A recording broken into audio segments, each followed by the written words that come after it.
All right, so here's a video about today's snow day as well as the day I was sick since we didn't actually make up for that day. So today I'm kind of cheating and I'm gonna make this video for missing the snow day even though classes were canceled and calling that because I was sick.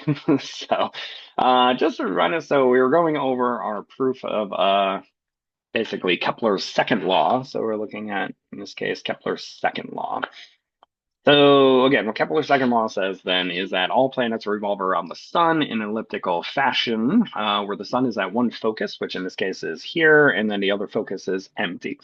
So using Newton's second law, and specifically using this particular expression here that we derived in class, which says that minus the mass times the central force as a function of 1 over u, where again, u is equal to 1 over the radius, divided by the angular momentum squared, divided by u squared is equal to the second uh, derivative of u, which again is 1 over the position with respect to theta plus then u. So in this case, we're looking specifically at the case where the gravitational or the central force is the gravitational force. So that's this F here is then equal to minus k over r squared, or in terms of u, this is minus k times u squared, where k here is just the Newton's universal law of gravity's coefficient, so the universal coefficient, times the mass of the orbiting body times the mass of the orbited body. And what we showed was by sticking that in here and using our homogeneous and our particular solution, we end up with this beautiful expression here. And I forgot some terms here. Sorry. So this is L squared over mk times cosine of theta. So good. So from there, we started to show that this is actually the equation of an ellipse. So what we said was, going back to our ellipse, that the distance r prime, which is the distance from the empty focus to the point, plus then the distance from the focus, which has the sun, or just the other focus, to the same point. So that's r plus r prime is equal to some constant, where that constant is simply 2 times a, where a is the semi-major axis. So what we also showed was then that we can rewrite this in terms of use this color here. So in terms of Pythagorean theorem, by basically dropping perpendicular here. So in terms of this angle of theta, this side then is going to be r sine of theta. And then this portion here would be equal to r cosine of theta. So from here, we can use Pythagorean's theorem then to say that what? R prime squared is then equal then to the opposite side, which is then r squared times sine squared of theta, plus the horizontal side, which is then going to be 2 times epsilon times a plus r times cosine of theta. There we go. Quantity squared. Now, using this expression here, we can then solve for r prime to replace the left-hand side, which is then going to be 2a minus r, so that this guy then is going to become 2a minus r squared is then equal to r squared sine squared of theta plus 2 epsilon a plus r cosine of theta squared. Now, after foiling this out and doing some algebra, I'm just going to write that here because we actually did that part in class. What we find in this case then is that r then is equal to a, which is the semi-major axis, times 1 minus epsilon squared, where again, epsilon is what's known as the eccentricity, divided by 1 plus the eccentricity times cosine of theta. Okay? Now, let's look at the numerator a little bit more. So the numerator here, what would happen if the angle was equal to pi over 2? So in this case, if it's equal to pi over 2, then we're going to have this position here, where this distance here from the semi-major axis to where it touches the ellipse here is what's known as alpha, which is equal to the lattice rectum. So good. So in this case, what happens then is that r becomes equal to alpha, which is then going to be equal to a times 1 minus epsilon squared divided by 1 plus 0, which means that alpha is always going to be equal to a times 1 minus epsilon squared, which in this case is basically just what? A constant, right? So that means then that plugging that back into here, we can rate this then as alpha divided by 1 plus epsilon times cosine of theta, where again, epsilon here is our eccentricity. Eccentricity.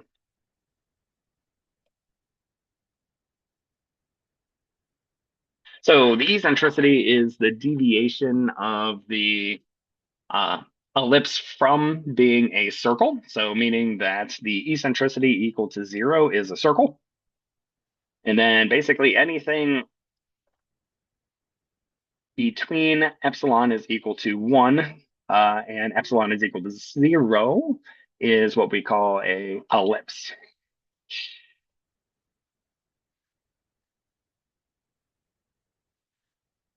So good. So now let's compare these two things. So if I compare now this expression here to this expression here, we can then get some definition. So from here, we can see alpha then is going to be L squared over MK. So the lattice rectum in this case, alpha will be equal to L squared over M times K. And then compared to the denominators, we get epsilon then is going to be A, which again is just some sort of integrating constant times L squared divided by MK, which is the same thing as A times the lattice rectum. So in terms of angular momentum and mass and the constant, the gravitational constant in the mass of the orbiting body and that of the orbited body, we can then write out our eccentricity. So the eccentricity, I'll talk more about at the end, basically because when I get off of this sharing page and I share the other and I try to come back, my computer acts all weird. So I'll show it to you at the end. But basically, it comes from what's called a conic section. So the conic section is actually so it is made from slicing a cone with a plane. And again, I'll show you some pictures of this at the end, but again, my computer's getting kind of weird when it comes to all this stuff. But anyways, depending on how you slice it will then depend on the actual value of the eccentricity. And again, I'll kind of show this at the end, but talk a little bit more about that. So that's it. So basically, again, what we do have is then indeed that the equation that we came up with for the position as a function of the angle of a planet going around the sun is in fact an ellipse, where the lattice rectum again is given this way, and then the eccentricity is given this way. So again, if the eccentricity is simply 0, then that means we have a perfect circle. So in that case, then the two foci here will move into the center, become 1 point. So in that case, then the semi-major axis and the semi-minor axis will be exactly the same length. And then deviating away from there would give me an ellipse until 1, and then anything above 1 will be different things. And we'll talk about that in just a little bit. So great. So in this case, indeed, we did show that this is the outcome of Kepler's second law by using Newton's second law. And then next, we're going to look at Kepler's third law. So let's look at Kepler's third law.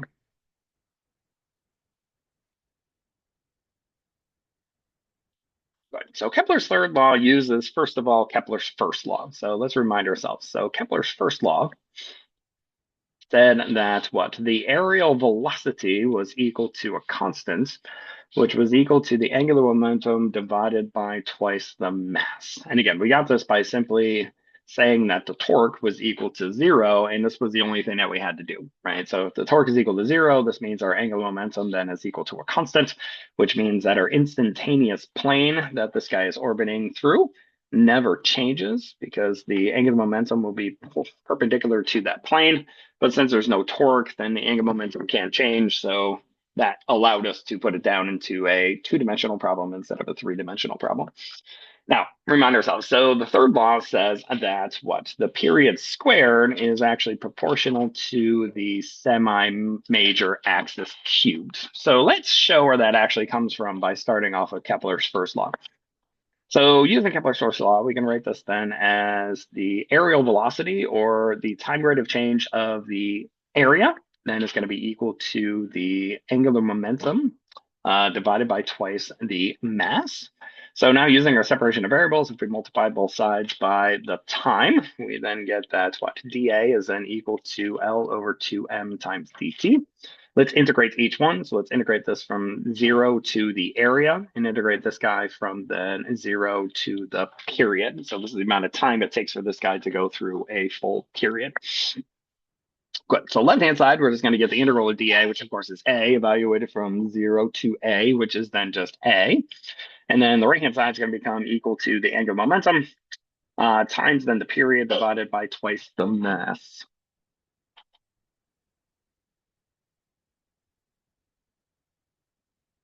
Now, solving this guy for the period, so my period then becomes equal to 2 times the mass times the area, then divided then by, where am I? The angular momentum. There we go. So now in this case, the area, so let's go back to our ellipse. So the area of the ellipse here, which is of course everything enclosed inside of here, is equal to, very similar to the circle, where remember if I had a circle, if this is my circle, then the area of the circle is equal to simply pi r squared. So in this case, this guy's area is going to be equal to pi times a times b, where a, again, is the semi-major axis and b is the semi-minor axis. So let's put that in here. So this guy's going to be equal to 2 times m times pi times a times b, all then divided by the angular momentum. Now, next up. So in this case, we know A and B are not independent of each other. So let's see what they actually look like here. So let's kind of draw our ellipse again. So here is my uh, 2 axes of my ellipse, right? And then here is my 2 foci. So again, we know this is what? Epsilon A, this is epsilon A, this is then A, and this guy is B. Now, in this case, if I'm looking at B here, I can then draw this guy here, which is going to be my distance of R. And then I'm going to draw this guy here, which is going to be my distance of R prime. Now, in this case, of course, R prime is equal to R because exactly the 2 distances are the same, the angles are the same. And we know that R plus R prime is equal to 2 times A, which means that what? Excuse me. Then in this case, we get 2 times r is equal to 2 times a, or r then is equal to simply a. Okay. Now, from there, we can now use Pythagorean's theorem on this triangle here to now rewrite b in terms of a. So let's do that. So in this case, we get r squared, which is hypotenuse squared, then is equal to what? Epsilon a squared plus b squared. Which means that b then is going to be equal to the square root of r squared minus epsilon squared times a squared.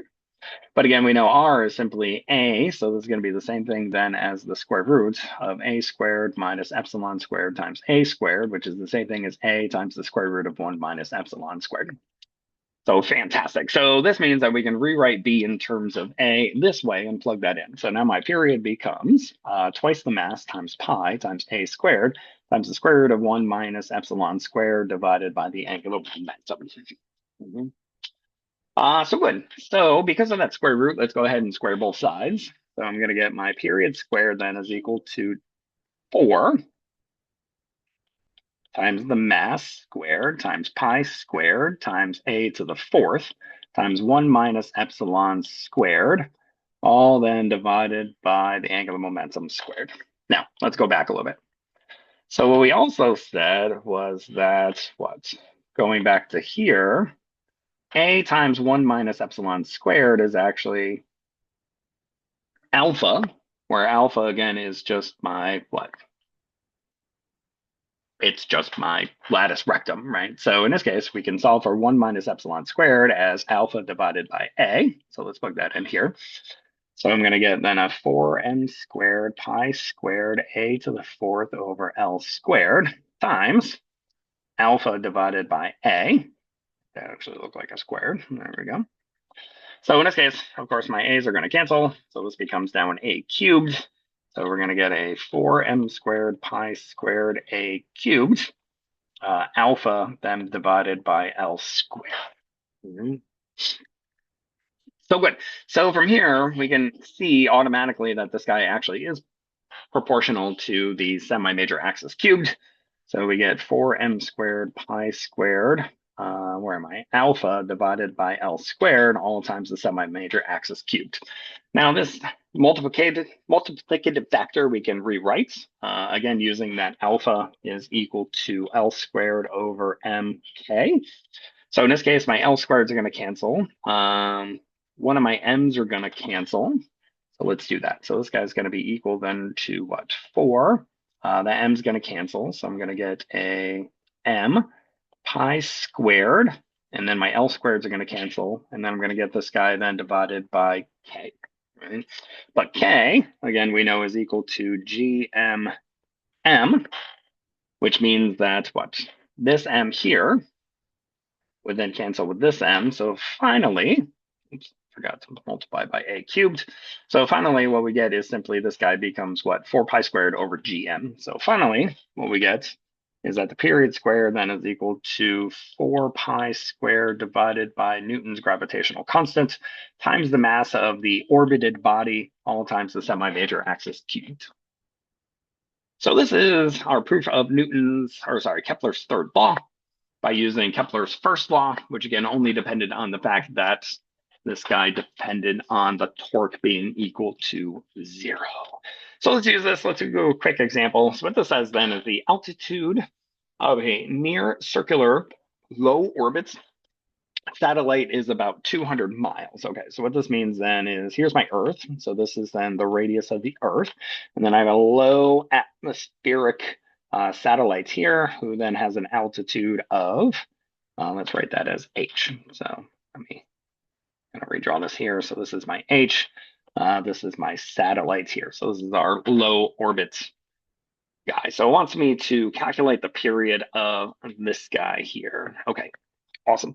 So what we know is that, again, from here, my period squared is just going to be equal to 4 pi squared divided by g times the mass of the Earth. So the nice thing about actually Kepler's third law and actually all of these other laws, like Kepler's second law, and actually first law, is that it doesn't matter if it's the sun or not. This is true for any type of orbiting body. So any body that's being orbited will all have exactly the same relationships here. So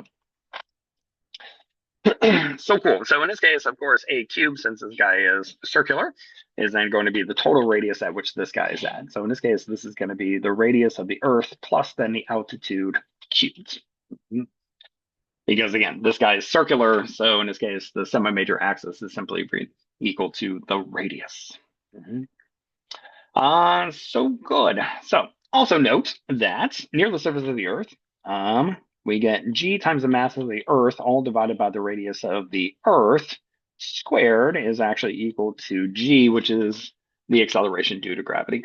So we can actually replace that guy into this expression here. So let's go ahead and do that. So this guy's going to be then equal to, let's see, so how do we want to do this here? Actually, let me do something first. So let me factor out an r squared, actually an r cubed from this guy. Let's do that first. So I'm going to get a 4 pi squared r cubed divided by g mass of the Earth times 1 plus h over r cubed. Let's do it this way. Fantastic. So GMER is little g. So this is actually going to be the same thing as 4 pi squared times the radius of the Earth divided by the acceleration due to gravity. Good. All then times 1 plus h over r cubed. Good. So taking the square root of both sides, we can then rewrite this then as the period is equal to 2 pi times the square root of the radius of the Earth divided by the acceleration due to gravity times 1 plus h over r to the 3 halves. Now, the final thing is that because h is much, much smaller than the radius of the Earth, so meaning the altitude of this guy is much, much smaller than the radius of the Earth, we can go ahead and Taylor series expand this guy. So if I Taylor series it, remember that 1 plus x raised to the nth power is approximately the same thing as 1 plus n to the x to first order n. And I just threw my pen on the floor. There we go. So good. So in this case, we can approximate this guy then as what? 2 pi times the square root of r over g times 1 plus 3 halves times h over r. So good. So basically plugging in our numbers, what we find in this case then is that our period is then approximately equal to 90.8 minutes. So basically it takes about an hour and a half for the satellite to orbit the Earth. Not bad. Not bad. So good. So finally, the last thing we're going to talk about is angular momentum for a several particle system. So let's say we got a whole bunch of different particles. So here are my particles in this case. So each one of these guys has a momentum. So let's say this is P1, this is then P2, this is then, I don't know, P3. This guy then is P4, just for funsies. And then let's put this in some sort of coordinate system. So here's my coordinate system. Good. So this is X, this is Y, this is Z. So each one of these guys has a position vector. So this guy is going to point this way. So it's going to be my R1. This guy here is going to be my R2. This guy here is going to be my R3. And then this guy here is going to be my R4. Okay. So for each one of these guys, they all have their own angular momentum. So their angular momentum then, let's call that angular momentum of the alpha particle, is then going to be equal to the position vector R alpha crossed then by its momentum P alpha. Okay. Now, from here, we can define the total angular momentum. So this is my total angular momentum,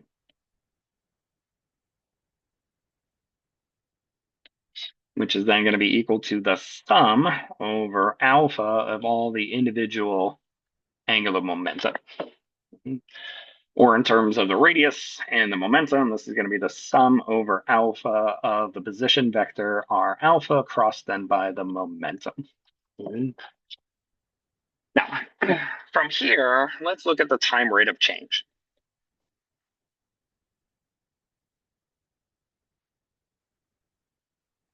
So my time rate of change then, which is going to be dl dt, which we're going to call simply L dot, is then equal to the time rate of change of the sum over then R alpha cross P alpha. Excuse me. So plugging this in, of course, we know that what P, the time derivative of P is then just going to be the force. And then we know the time rate of change of the position is going to be the velocity, but then we get the velocity crossed by velocity, which is simply zero. So it's going to be the same thing then as the sum over alpha of the position vector crossed by the force, right? Now, in this case, this force here is two different forces kind of put together, like we saw with momentum. So our F here, F alpha, is going to be the same thing then as whatever central forces are acting on this guy. So this is going to be the force on the alpha particle by the beta particle, and I'll draw that on here in a second, plus then all of the external forces which are acting on the alpha particle. So what does this mean? So this means that each one of these guys is going to have some sort of external force. So this is my external force on this guy. Right? But this guy is also going to feel a force, let's say a central force between this one and him. So this is going to be the force on 1 by 2. But he's also going to feel a force from the other ones, right? So if this is 3, it's going to feel a force along this axis here. So this is going to be the force on 1 by 3. And then finally, he's also going to feel a force from this guy here. So this is going to be my force on 1 by 4. Right? So he's going to feel all these internal forces as well. So this total force of F alpha then is broken up into the external forces acting on each one, plus then these internal forces basically keeping these guys together. Right? Now let's take this guy and substitute it in here, and let's see what we get. So now we're going to get that the time rate of change of the total angular momentum is then equal then to the sum over alpha of the position vector R alpha times what? So this is then going to be crossed by the sum, let's do it this way, over beta not equal to alpha of F alpha beta plus F alpha external. Right. So in this case, I have to sum over all of the betas as well, since I have, two indices in there, so I have to sum over all of them. So I guess I should actually put that back here too. So let me actually put that in here. to be a little bit more concrete about it. So this is the sum over beta not equal to alpha, since I'm summing over all of the other possible particles and possible forces that are there. So good. So let's rewrite each one of these. So from the first term, I'm going to get the sum over alpha times the sum over beta not equal to alpha, and then R alpha crossed then by F alpha beta, plus the sum over alpha of R alpha crossed by the external forces acting on this guy. Okay. Now, that first term, we can again actually split up into two different terms. So let's talk about this first term here. So this first term we can rewrite then in the following way. So we can rewrite this as the sum over alpha times the sum over beta greater than alpha. And then we're going to split this up into two different terms. So I'm going to have R alpha crossed then by F alpha beta plus R beta crossed then by F beta alpha. Okay. Now we know by Newton's third law, though, that F beta alpha is equal to negative F alpha beta, because these are internal forces, which means that we're implying that there are central forces. So these guys are actually going to be equal and opposite to each other.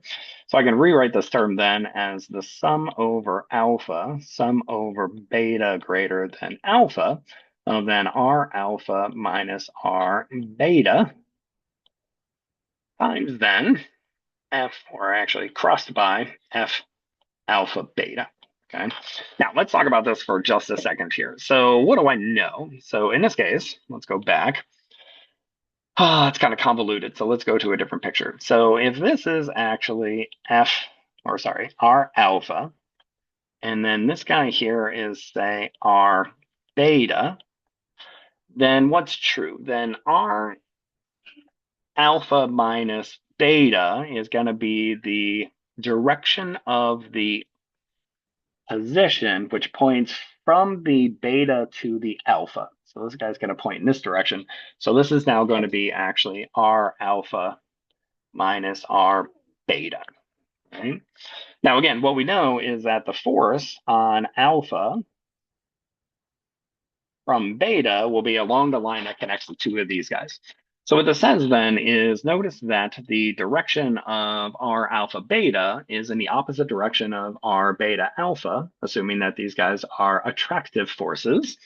Of course, if they're repulsive forces, they would just be in the same direction. But basically what this means then is that R alpha minus R beta is actually collinear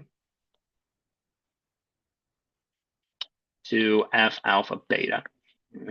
Now, since these guys are collinear, that means that sine of the angle between the two is simply equal to 0, which means that the cross product of R alpha minus R beta crossed then by F alpha beta must then be equal to 0. So all that happens in this case then is that this term here is actually equal to 0, which means this whole entire first term is actually equal to 0. So putting everything together, what we can basically say then is that L dot, which is equal to, again, the time rate of change of the total angular momentum, is then simply equal to the sum over alpha of then R alpha crossed then by the external forces acting on alpha, which is the same thing then as just all the external torques acting on the system.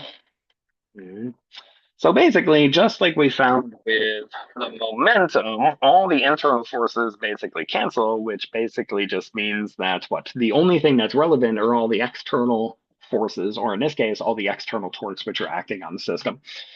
So in the case where, again, like momentum, if the total external torque is equal to 0, so if the total external torque is equal to 0, what this means then is that the time rate of change of the angular momentum must be 0, which implies to us then that the angular momentum cannot be a function of time. It doesn't change. It's a constant of motion.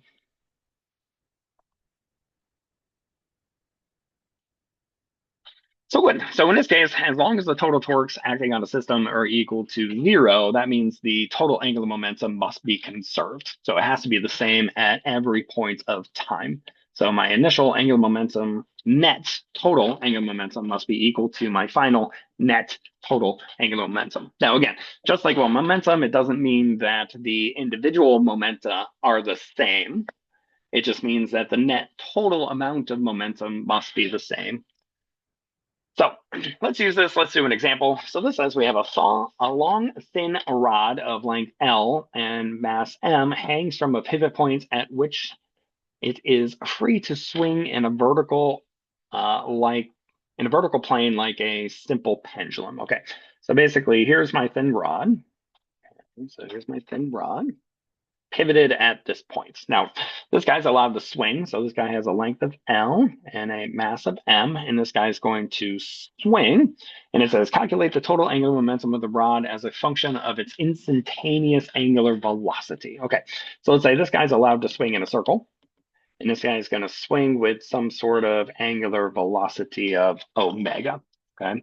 So what it wants us to find in this case then is, again, what is the total angular momentum? So what's my total angular momentum for this guy? All right. So now let's talk about this. So what do we know then? So we now know that what? All right. So we know that the angular momentum is then going to be equal then to the sum over all the individual angular momentum, which is then going to be equal then to the sum over alpha of then r alpha crossed by the momentum, okay? Which is going to be the same thing then as what? So let's write it as a magnitude. So let's look at the magnitude of this.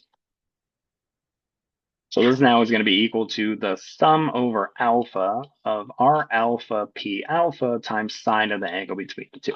Now, what does this mean? So this means let's chop this thing up. So I'm going to chop this up into a small little mass here, and I'm going to call that the mass of m alpha at a radius from the pivot points of then r alpha, okay? Now, since this is a rigid rod, what that means is as this guy's rotating about in a circle, this guy's going to have a velocity of v alpha, but that velocity has to be perpendicular to the rod itself, which means in this case, the angle, actually I should call that theta alpha, is actually going to be equal to pi over 2 for all of these different ones, which means that in this case, my angular momentum is simply going to be the sum over alpha of r alpha p alpha. Okay. So if I rewrite this, then this is then going to be equal to what? The sum over m alpha r alpha times v alpha. And the sum over alpha. Now, last thing is, since this is actually a continuous body, we're going to take the limit as each one of these m alphas go to 0, which means that we're just going to do an integral, right? So this guy now is going to be the integral over all of this different stuff here. So let's go ahead and do that. So this guy then is going to be equal then to the integral of r times the velocity integrated over the differential mass. So good. So let's go a little bit further. So next thing is that what? At every different position that we're looking at, so if I cut a little dm here, if I cut a dm here, the further I go away from the central axis, the bigger that the velocity becomes, right? So this point here, my velocity is going to be smaller. And then all the way out at the edge of it, this guy's going to have the greatest amount of velocity.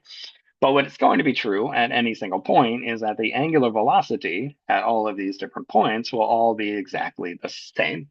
Now, what I also know is that what? The linear or tangential velocity is related to the angular velocity by the radius. So let's plug that in. So in this case, I'm going to replace the velocity by r omega, where omega is simply going to be equal to a constant. So what I get then is that my angular momentum is going to be the integral of then what? R squared times omega times dm. But again, omega is simply equal to a constant, so it's going to be omega times the integral then of r squared dm. Now, as we talked about before, dm basically doesn't make sense as a actual integration variable, so we turn it into a geometrical integral, which is going to be either, again, lambda dl for a line symmetry, sigma dA for a area symmetry, and then rho dV for a volume symmetry. Now, in this case, we only have line symmetry, so I'm going to rewrite this then as what? Lambda times omega, because in this case, it has uniform mass density, so lambda is a constant. integral of r squared dl.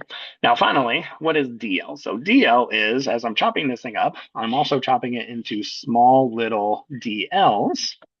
But since this is the r direction, that means dl is going to be the same thing as simply dr. So finally, let's plug that in. So this is going to be a lambda omega integral r squared dr. Finally, since this thing is pivoted at one end, and we're going to integrate along the whole rod to the length of the rod, we're going to integrate this guy then from 0 to L.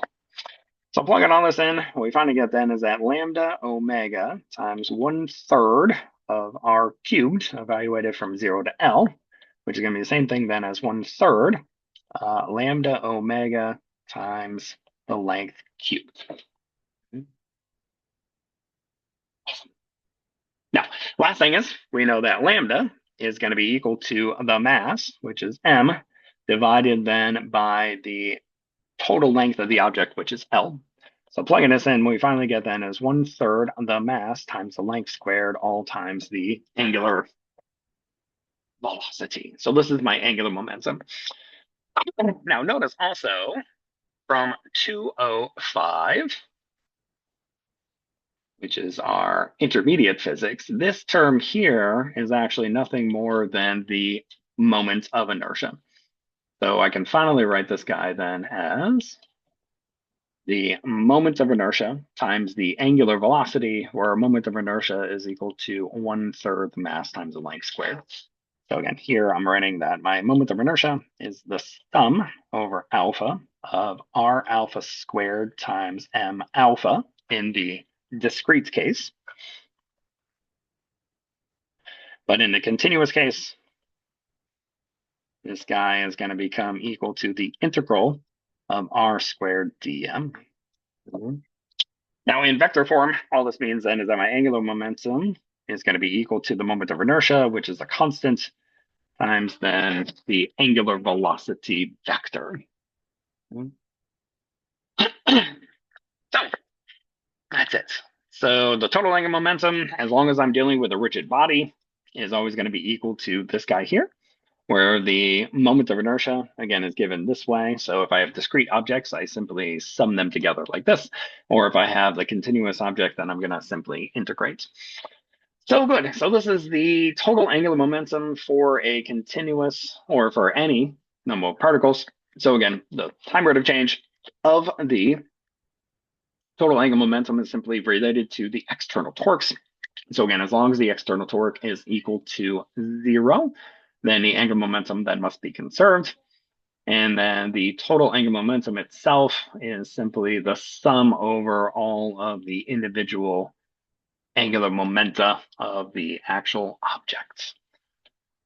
So, all right, so that concludes this chapter. So next chapter, which will start, I guess, on Friday, actually deals with now accelerated coordinate systems. So we're going to start looking at what happens to the physics if a person is in an accelerated coordinate system. So if you remember back in 205, we talked about this when we said was what? Whenever I'm in an accelerated coordinate system, so for example, a car which is accelerating, which makes you feel like you're being pushed back in the seats, or a car which is decelerating, which causes you to feel like you're flying forward, or your books are flying forward, or if you're turning a corner, you feel like you're being pushed to the side, even though you're not, in all of these different scenarios. So these give us our fictitious forces. So basically, we're going to start looking at all of these different scenarios for our fictitious forces.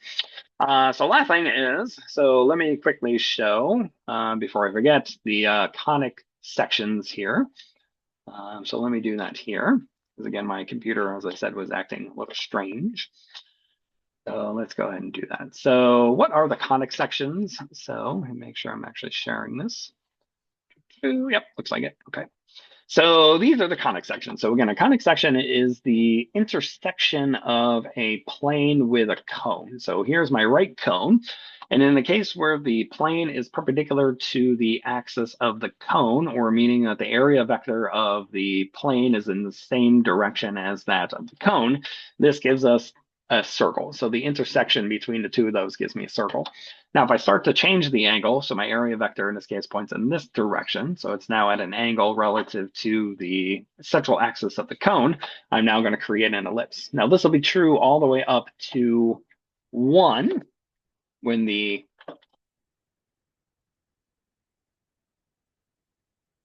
eccentricity is equal to anything greater than 1.